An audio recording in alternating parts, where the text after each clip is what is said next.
నమస్కారం TCN news కి స్వాగతం. ముందుగా ముఖ్యాంశాలు. పాడి పరిశ్రమ అభివృద్ధికి చర్యలు చేపట్టిన కూటమి ప్రభుత్వం. భీమవరంలో వెల్లడించిన పశు సంవర్ధక శాఖ జిల్లా అధికారి కోటిలింగరాజు. రాష్ట్రంలో 2 రోజుల్లో పరిష్కారం కానున్న డీజిల్ పెట్రోల్ కొరత సమస్య. తనకు మీడియా మీట్లో ప్రజలకు భరోసా ఇచ్చిన ఎమ్మెల్యే ఆర్మిల్లి. పెట్రోల్ డీజిల్ కొరతకు నిరసనగా తణుకులో బంకుల ముందు ధర్నా చేసిన వైఎస్ఆర్ కాంగ్రెస్ పార్టీ కార్యకర్తలు. ఆధ్వర్యం వహించిన మాజీ మంత్రి కార్మూరి. తణుకులో ఘనంగా ఆరంభమైన గ్రంథాలయ వేసవి శిక్షణ తరగతులు. నిర్వహించిన పిల్లల వ్యక్తిత్వ వికాస కార్యక్రమాలు. మహిళల్లో సర్వైకల్ క్యాన్సర్ నివారణకు ఉపయోగపడుతున్న హెచ్పివి వ్యాక్సిన్ కార్యక్రమాలు. తాడేపల్లిగూడెంలో పేర్కొన్న ఎమ్మెల్యే బొలిశెట్టి.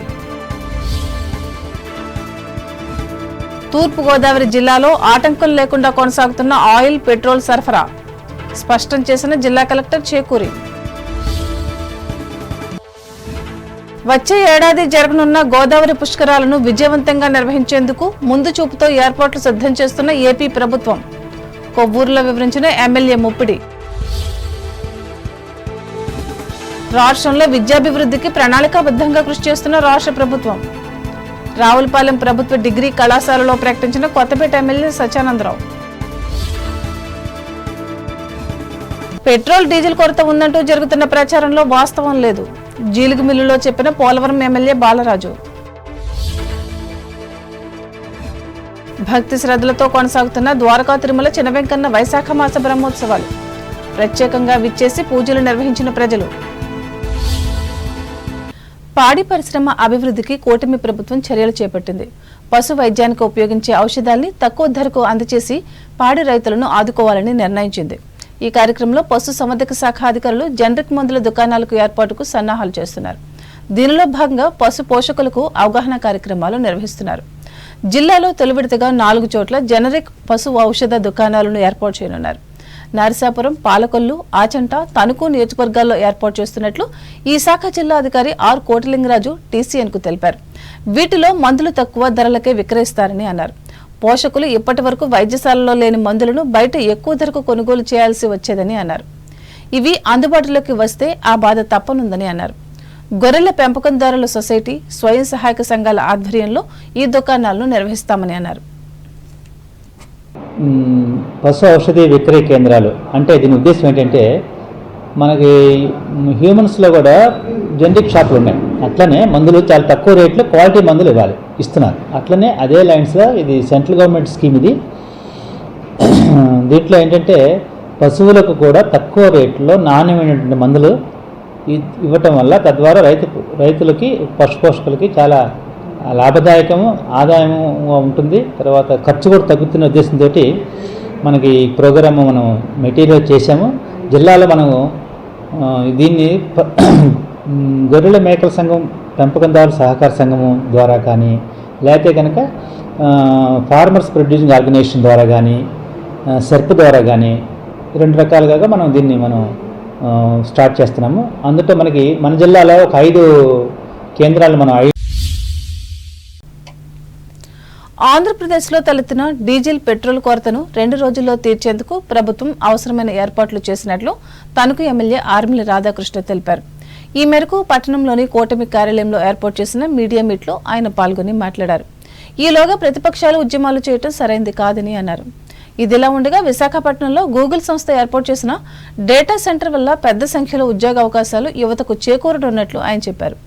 ఇంకా రాష్ట్రంలోని ముఖ్యమైన ప్రాంతాల్లో జరుగుతున్న అభివృద్ధి వల్ల కూడా ఉపాధి అవకాశాలు పెరిగే అవకాశం ఉన్నట్లు ఆర్మిల్లి వివరించారు. ముఖ్యమంత్రి చంద్రబాబు నాయుడు గారు ఆ రోజు ఉమ్మడి ఆంధ్రప్రదేశ్లో హైదరాబాద్లో హైటెక్ సిటీని ఏర్పరిచి ఏ విధంగా సైబరాబాద్ సిటీ నిర్మాణానికి నాంది పలికారో, అలాగే ఈరోజు ఆంధ్రప్రదేశ్ రాష్ట్రంలో గూగుల్ సంస్థ ఈరోజు వేసినటువంటి బీజం భవిష్యత్తులో టెక్నాలజీ రంగంలో, ఏఐ డేటా రంగంలో ఆంధ్రప్రదేశ్ ప్రత్యేకమైనటువంటి స్థానం ఉంది. భవిష్యత్తులో ప్రతి ఒక్కరూ కూడా విశాఖపట్నం అంటే ఏఐ డేటా గురించి మాట్లాడుకుంటారు. చంద్రబాబు నాయుడు గారు ఏదైతే విజన్ ఇచ్చారో దానికి అనుగుణంగా లోకేష్ గారు అమెరికా వెళ్ళి గూగుల్ సంస్థ ప్రతినిధులతో చర్చలు జరిపి సెప్టెంబర్ 2025లో దానికి మొట్టమొదటిగా నాంది పలికితే ఈరోజు దాని కార్యరూపంలోకి తీసుకొచ్చే విధంగా అన్ని అడ్డంకుల్ని తొలగించి ఈరోజు ఈ ప్రాజెక్టుని పరుగులు పెట్టించి శంకుస్థాపన దశ వరకు తీసుకొచ్చినటువంటి నాయకుడు లోకేష్ గారు. ఇక్కడ యాక్చువల్ గా కొరత అనేది ఏర్పడటానికి కారణం ఈ కంపెనీలు ఏదైతే ఉన్నాయో అవి ఆయిల్ ప్రొడక్షన్ తగ్గించి అలాగే వారిలో ఉన్నటువంటి విధానాన్ని కూడా మార్పులు తీసుకొచ్చి వాళ్ళ పర్చేజ్ సేల్స్ విధానంలో తీసుకురావడం వలన ఇందులో కొంత ఇబ్బంది ఏర్పడిన మాట వాస్తవం. సోషల్ మీడియాలో కూడా కొంతమంది ఒక భయానకమైనటువంటి వాతావరణాన్ని కృత్రిమ కొరతని ఈరోజు ఏర్పరిచే విధంగా ప్రజలందరినీ కూడా ఈరోజు భయభ్రాంతులు గురి చేసే విధంగా పెట్రోల్ డీజిల్ దొరకట్లేదు ఉండవు అని ప్రచారం కూడా ఈరోజు దానికి కూడా కారణం అవడం జరిగింది. అవసరాన్ని దానికన్నా ఎక్కువగా ఈరోజు ముందుగా తీసుకెళ్ళటం కొంత ఈరోజు అటువంటి సమస్యల వలన ఈరోజు ఎక్కువగా మనకి ఇవన్నీ కూడా ఇటువంటి సమస్య రావడం జరిగింది. ఈ ఇబ్బందిని తొలగించి పూర్తిగా నార్మాలిటీలోకి రావడానికి రేపెల్లుండిలో పూర్తిగా రావడం జరుగుతుంది. కనుక ప్రజలందరూ కూడా గమనించి రైతు సోదరులందరూ కూడా గమనించి ఎక్కడా కూడా ఇబ్బంది లేకుండా చేసేటటువంటి బాధ్యత ప్రభుత్వాన్ని ముఖ్యమంత్రి చంద్రబాబు నాయుడు గారు. ఈ కార్యక్రమంలో టీడీపీ జిల్లా ప్రధాన కార్యదర్శి పెతాని మోహన్ రావు, పట్టణాధ్యక్షులు కలగర వెంకటకృష్ణ, తెలుగు మహిళా నియోజకవర్గ అధ్యక్షురాలు డాక్టర్ ఆయేషా ఖాన్, నాయకులు వంటద్దు రాజా, అబదాసరి లాజర్, తాతపూడి మార్తిరావు, బీజేపీ జనసేన పట్టణాధ్యక్షులు బొల్లాడ నాగరాజు, కొమిరెడ్డి శ్రీనివాసులు పాల్గొన్నారు.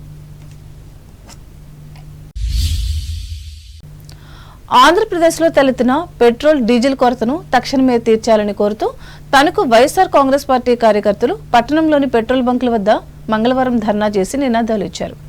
ఈ సందర్భంగా రాష్ట్ర మాజీ మంత్రి కారుమూరి వెంకట నాగేశ్వరరావు మాట్లాడుతూ ఏ రాష్ట్రంలోనూ లేని కొరత కేవలం ఆంధ్రప్రదేశ్లోనే ఎందుకుందని ప్రశ్నించారు. ఈ సమస్య వల్ల అన్ని వర్గాల ప్రజలు ఇబ్బందులు పడుతున్నట్లు చెప్పారు. ముఖ్యంగా రవాణా వ్యవస్థ పూర్తిగా స్తంభించిందని ఆయన ఆవేదన వ్యక్తం చేశారు. ఇప్పటికైనా ప్రభుత్వం స్పందించి సమస్యను పరిష్కరించాలని కారుమూరి కోరారు. ఆంధ్ర రాష్ట్రంలో ఇటు పెట్రోల్ కానీ డీజిల్ కానీ ఇవాళ ఆంధ్రప్రదేశ్లోని ఈ బాధ ఉండటం చాలా దురదృష్టకరం అని చెప్పి తెలియజేస్తున్నా. ఎందుకంటే ఇవాళ ఈ రాష్ట్రంలో కోతలు వచ్చినాయి, వరి కోతలు వచ్చినాయి, చాలా ఇబ్బందులు పాలైపోతున్నారు. రైతాంగానికి వాతావరణం మారిపోతుంది. వాతావరణం మారిపోవటం వల్ల రైతాంగం బాధపడుతున్నారు. ఈ మిషన్లన్నీ పనిచేస్తే సకాలంలో మరి కోసుకుని అందరికీ కూడా ఇచ్చే కార్యక్రమం జరుగుతుంది. అలాగే ఆటో వాళ్ళకి లేకపోతే అసలానే ఆటో వాళ్ళ పరిస్థితి బాగాలేదు. ఎందుకంటే ఫ్రీ బస్సు వల్ల అందరూ వెళ్ళిపోతున్నారు. ఉన్నదన్నా చేసుకుని బతుకుదాం అనుకుంటే వాళ్ళకు కూడా డీజిల్ లేకపోతే వాళ్ళ పరిస్థితి ఏంటని చెప్పి నేను అడుగుతా ఉన్నాను. ఈ కార్యక్రమంలో పార్టీ పట్టణాధ్యక్షులు మారిశెట్టి శేషగిరి, మాజీ కౌన్సిలర్ ఇండుగుపల్లి బలరామకృష్ణ, నాయకులు మారిశెట్టి శంకర్, పి సీతారాం, గెల్ల జగన్, జంగం ఆనంద్ కుమార్, మెహర్ అన్సారీ, ఎర్రబాటి రామకృష్ణ, గారపాటి సత్యనారాయణలు పాల్గొన్నారు.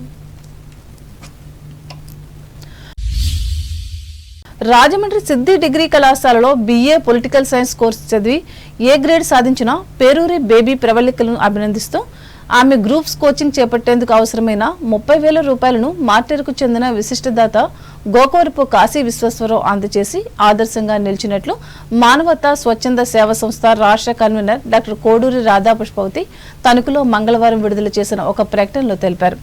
అంబేద్కర్ కోనసీమ జిల్లా ముమ్మడివరం గ్రామంలో జన్మించిన బేబీ ప్రవళిక ఇదే గ్రామానికి చెందిన ప్రభుత్వ జూనియర్ కళాశాలలో ఇంటర్మీడియట్ HCC గ్రూప్ చదివి అత్యధిక మార్కులతో జిల్లా ఫస్ట్ను సాధించినట్లు ఆమె చెప్పారు.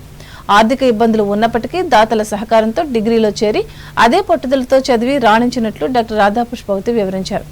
ఈ విషయాలు తెలిసిన మానవతావాది గోకవరపు స్పందించి చదువులో ప్రతిభకు పేదరికం అడ్డు కాకూడదనే గొప్ప మనసుతో ఈ ఆర్థిక సహకారం అందజేసినట్లు చెప్పారు.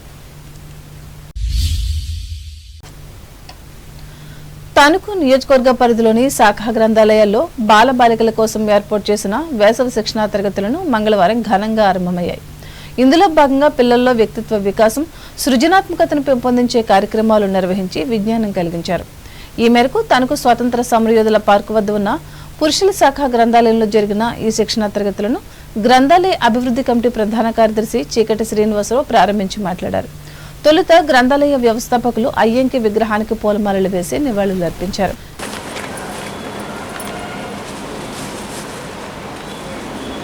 గ్రంథాలయము తరపున మేమందరం కూడా మీకు ఫ్రీగా శిక్షణా తరగతులు ఇస్తాము. వీళ్ళందరూ కూడా వివిధ వ్యాస రచనల మీద కూడా పోటీలు పెడతాము. అవన్నీ కూడా మీరు చక్కగా ఆవలి చేసుకొని మీరందరూ కూడా పిల్లలు ఎలా ఎదగాలంటే రేపు భావి భారత పౌరులుగా తీర్చిదిద్దాలి. శాశ్వత తరగతుల్లో పిల్లలందరూ కూడా చక్కగా వినియోగించుకొని వాళ్ళు కూడా ఇంటికాడ తల్లిదండ్రులని బాధించకూడదు. మీరు చక్కగా ఇక్కడికి వచ్చి నేర్చుకొని అది 10 మందికి కూడా లైబ్రేరియన్ గుత్తికొండ కృష్ణారావు అధ్యక్షతన జరిగిన ఈ కార్యక్రమంలో మున్సిపల్ మాజీ కౌన్సిలర్ సప్పారాజు, చదువరులు బెజవాడి సూరి, మునుకుట్ల ఉమాజ్యోతులు పాల్గొన్నారు. అలాగే పట్టణంలోని రామకృష్ణ సేవా సమితి భవన ప్రాంగణంలో ఉన్న మహిళా గ్రంథాలయంలో కూడా వేసవి శిక్షణా తరగతులు ఆరంభించి వివిధ విజ్ఞానదాయక కార్యక్రమాలతో ప్రాథమిక ఉన్నత పాఠశాల విద్యార్థులకు అవగాహన కలిగించారు. ఈ సందర్భంగా రచయిత్రి ఎర్రమిల్లి విజయలక్ష్మి మాట్లాడుతూ విద్యార్థులు వేసవి సెలవుల్లో ప్రతిరోజు గ్రంథాలయాలకు విచ్చేసి అనేక ముఖ్యమైన విషయాలను తెలుసుకోవాలని సూచించారు. గ్రంథాలయ అధికారిని శీతల ప్రవీణ అధ్యక్షతన జరిగిన ఈ కార్యక్రమంలో గ్రంథాలయ అభివృద్ధి కమిటీ కార్యదర్శి బసవ శ్రీదేవి, రిటైర్డ్ లైబ్రేరియన్ పొన్నపల్లి రాజ్యలక్ష్మి, సభ్యులు ఆలపాటి లక్ష్మీదేవి, రిసోర్స్ పర్సన్ బండా సత్యనారాయణలు పాల్గొన్నారు. తణుకు పట్టణ పరిధిలోని Sajjapuram senior citizens welfare association ఆధ్వర్యంలో మంగళవారం ఉచిత వైద్య శిబిరాన్ని నిర్వహించి 20 మందికి సేవలు అందించారు. ఈ మేరకు డాక్టర్ భూపతిరాజు రమేష్ చంద్రబాబు వీరిని పరీక్షించి సూచనలు, సలహాలు ఇచ్చారు. ముఖ్యంగా మధుమేహం, రక్తపోటు స్థాయిలను పరీక్షించి పాటించాల్సిన ఆహార నియమాలను వివరించారు. అసోసియేషన్ అధ్యక్షులు ఈదర ప్రసాదరావు అధ్యక్షతన జరిగిన ఈ విశిష్ట సేవా కార్యక్రమాన్ని జిల్లా అధ్యక్షులు అడ్డాల సత్యనారాయణ పర్యవేక్షించగా సభ్యులు మద్ద అలివేలుమంగ, ఎవటూరి లక్ష్మణరావు, చేబ్రోలు సాహులు సహకరించారు. కాంగ్రెస్ పార్టీని ఆంధ్రప్రదేశ్లో తిరిగి అభివృద్ధి చేసేందుకు చేస్తున్న కృషికి కార్యకర్తలు పూర్తిగా సహకరించాలని ఈ పార్టీ పశ్చిమ గోదావరి జిల్లా అధ్యక్షులు అంకెం సీతారాం పిలుపునిచ్చారు. తణుకులో పార్టీ కార్యాలయంలో మంగళవారం నిర్వహించిన కార్యకర్తల సమావేశంలో ఆయన పాల్గొని మాట్లాడారు.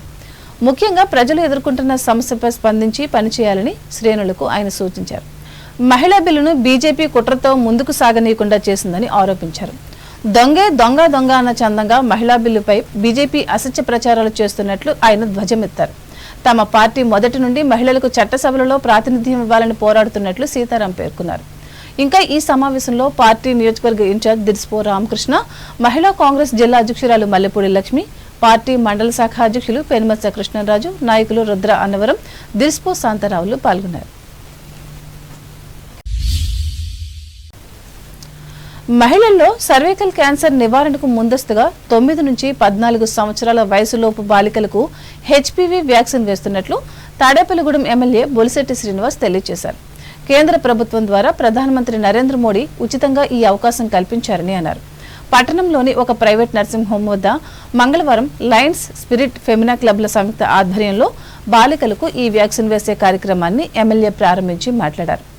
సంయుక్తంగా లయన్స్ క్లబ్ తాడేపల్లిగూడెం వారు కలిసి సంయుక్తంగా మరి ఈ 9 నుంచి 14 సంవత్సరాల పిల్లలందరికీ 160 మంది పిల్లలకి ఈరోజు ప్రివెన్షన్ క్యాన్సర్కి మరి వాళ్ళు మందులు ఇస్తూ ఉన్నారు. ఇది బయటకుండా ప్రభుత్వం 14 సంవత్సరాల నుంచి మనం ఫ్రీగా క్యాన్సర్ బారిన ఎవరో పడకూడదని మంచి ఉద్దేశంతో నరేంద్ర మోడీ గారు ఈ పథకాన్ని ప్రవేశపెట్టి భారతదేశంలో, ఎందుకంటే రోజు రోజుకి కల్తీ ఆహారం తిని అందరికీ కూడా ఈ క్యాన్సర్ రావడం, క్యాన్సర్ అనేది చాలా కాస్ట్లీ ట్రీట్మెంటు, కుటుంబాలన్నీ మొత్తం సర్వనాశనం అయిపోయేటువంటి పరిస్థితి ఆర్థికంగా. మరి దాని నుంచి ప్రాణం కూడా కాపాడుకునే విధంగా క్యాన్సర్ అనేది ముందు రాకుండా ఈ యొక్క డ్రగ్ని లయన్స్ క్లబ్ అంటే సేవ, క్లబ్ అంటే అది మనం ఏదో చాలామంది వేరే అనుకోవచ్చు. ఆ సేవకు ప్రతిరూపంగా మనం ఎప్పుడు కూడా చేస్తూ ఉన్నాం. లయన్స్ క్లబ్ స్పిరిట్ని ఎప్పుడు ముందులో నిలబెట్టాం. అదేవిధంగా ఈరోజు అన్ని క్లబ్బులు సంయుక్తంగా ఈ సేవా కార్యక్రమం చేసినందుకు వారందరికీ కూడా నా అభినందనలు తెలియజేసుకుంటూ, ఇది ప్రభుత్వానికి ఎంతో కొంత సాయం, అదే రకంగా ప్రజలకు కూడా క్యాన్సర్ బారిన పడకుండా మనం చేసే చర్యలన్నీ కూడా మరి చాలా మంచి ఉద్దేశం చేశారు. ఇదే విధంగా అందరూ కూడా ఇలాంటి కార్యక్రమాలు చేస్తే చిన్నపిల్లలు క్యాన్సర్ బారి పడకుండా ఉండే విధంగా చేసి ఈ కార్యక్రమానికి మరి పూర్తిగా వారందరూ కూడా నా ధన్యవాదాలు తెలియజేసుకుంటూ, అసలు క్యాన్సర్ అనేది రాకుండా చేసే ప్రయత్నం చేసినందుకు ధన్యవాదాలు. ఈ కార్యక్రమంలో డాక్టర్లు చిట్యాల సురేంద్ర, చిట్యాల పద్మిని, నార్ని భావాజీ, క్లబ్ల ప్రతినిధులు పెదప్రోలు భాస్కర్, అప్పన రమేష్, నున్నా శ్రీనాగలక్ష్మి, జనసేన నాయకులు అడపా ప్రసాద్, పాలూరి వెంకటేశ్వరరావులు పాల్గొన్నారు. ఇప్పుడు ప్రకటనలు.